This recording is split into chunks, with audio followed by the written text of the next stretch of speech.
Hi everybody, Steve Griffiths here, developer of the MTPredictor software program. In today's video I'd like to look at and show you all a trade setup that did not, I repeat, did not work out as anticipated. I feel it's important that software vendors do this because as professional traders we all know that not every trade is successful, not every piece of analysis turns out as anticipated, and I just think it's very unfair when software vendors just only show the good trades. It's very important to show as the film goes, the good, the bad and the ugly trades as well, because let's face it, that's what real trading is all about. So I want to follow up on some analysis we were doing from our customer trading webinar yesterday and show you a trade that did not, well, the market didn't unfold as we anticipated. Right, so let's have a look at the 15-minute charts, because this is what we do as more experienced MTPredictor customers. Remember, we don't tend to look at our STF color because, as with all indicators, this is a lagging indicator. It's easy to use, but it is lagging. So we use our DPs on the higher time frames because these are leading. In other words, they're on the market in advance. So let's have a look at the 15-minute ES. You can see here that the market was going up and it actually went up to this DP here from the prior pivot. I'll just take that off and put it on again so you can see where it came from. Here's the last swing pivot here. We right mouse click, oops, sorry I missed, we right mouse click, do decision point, and this was the level we were working with yesterday, so before it even got there, so we knew that this was going to be a resistance. And as you can see, this actually caught the high of the day on the ES very nicely. On the NQ, exactly the same. There's a decision point level there we were working with. You can see this held the high of the market nicely as well. And on the YM, exactly the same. There's the same decision point resistance from this prior pivot. So you can see this has worked very well, in other words, to provide resistance. However, if we go down to the shorter time frame charts, the one in particular I wanted to look at was the NQ. Reason being is because well, perhaps I'll just step back to the 15-minute chart for a second. So what we were assuming was because we were coming into larger degree resistance at about the 11 o'clock area, we were then looking for any reason to go short, which is natural because the market had done a resistance. So we were looking for the market to make ideally an initial decline down, then an ABC correction to then to get short. Now early on in the day, this didn't happen on the ES. So early on the day it didn't happen. We'll come back and look at this sell setup later in the day, later in the video. So early in the day it didn't happen on the ES. Same with the YM. If we look at early in the day, it basically just chopped sideways here for most of the day, just moving sideways, going nowhere. But on the NQ it's slightly different because the NQ made a high here. It then came down, it then came up, and we got a sell set up here. The reason it's a history triangle was because this was actually a double top. If you look at the high of this bar and the high of this bar, they're actually the same. So this is one of those circumstances where you would have got a history triangle, but it doesn't mean automatically a losing trade, because if I place the analysis on, this is why we allow you to do it on history triangles, you can see that it took you into short trade here. The market went up, double topped, and didn't reach the 3607 level. In fact, this high of this bar here was, if we look at the top, up there, the high was 0675, so it didn't reach the stop trigger. In other words, it wouldn't have been stopped out.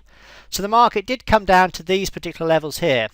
It didn't reach the first target, and more importantly, it didn't reach what we would have anticipated to be our holy grail target, which was potentially down here. In other words, we're looking for this to be a major high. We were looking for this to be an initial decline. We're then looking for this to be an initial correction to the initial decline that unfolded as an ABC. In Elliott wave terms, normally this is a wave 2, therefore we're anticipating a strong wave 3 type of decline. And as you can see, it didn't happen. How would you have traded this? Well, I should think at the very least, because you were sitting on at almost 3-hour profit down at this level, you'd have probably had your stop at break even. So this may not have been a losing trade, it may have only been a break even trade.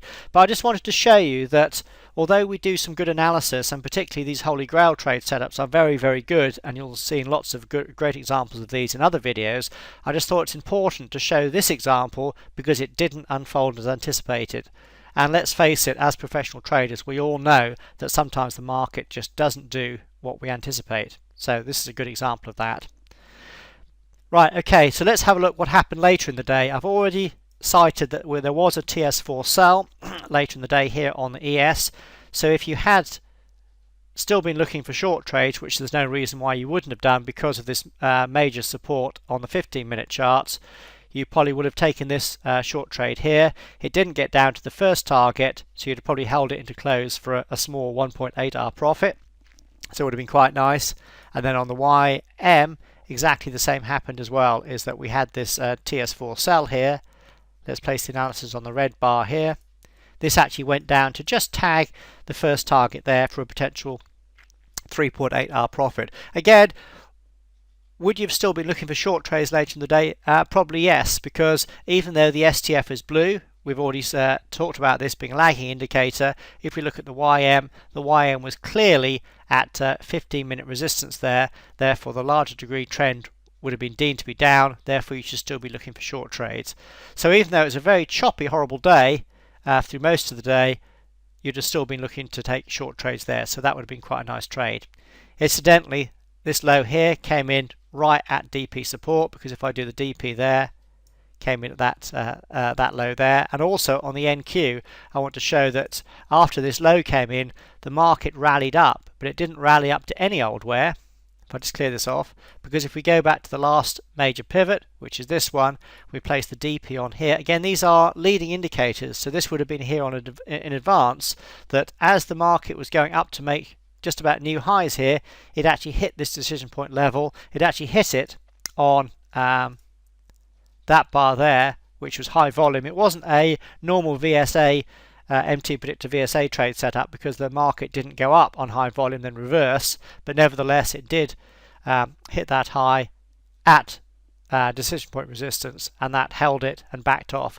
So if you were doing some bit more analysis on your own a bit later in the day, these tools would have helped you catch that high and potentially do a short trade. But just on the MTPredictor setups, a nice sell setup on the YM, a nice sell setup on the ES. But that wasn't what I really want to talk about. The main reason for doing this video today was because early in the day, at around 11 o'clock, we had markets at 15-minute resistance on the ES and on the NQ and on the YM. Therefore, that was assumed to be a major high. Therefore, we're anticipating, so here's the 11 o'clock high here on the 3-minute chart. We're anticipating this to be the initial decline. We're anticipating this to be the initial correction, and therefore this was a potential holy grail trade setup down into the typical wave 3 WPT. And the main reason for this webinar, or not webinar, this video today, is to show that sometimes trades just do not unfold as anticipated. The market just does not do what we want it to do, and that's perfectly okay, and that's what we have to accept as professional traders. We can do the best analysis in the world, but sometimes the market just doesn't play ball and the trades just don't unfold as anticipated. So it's important as professional traders to know and accept that.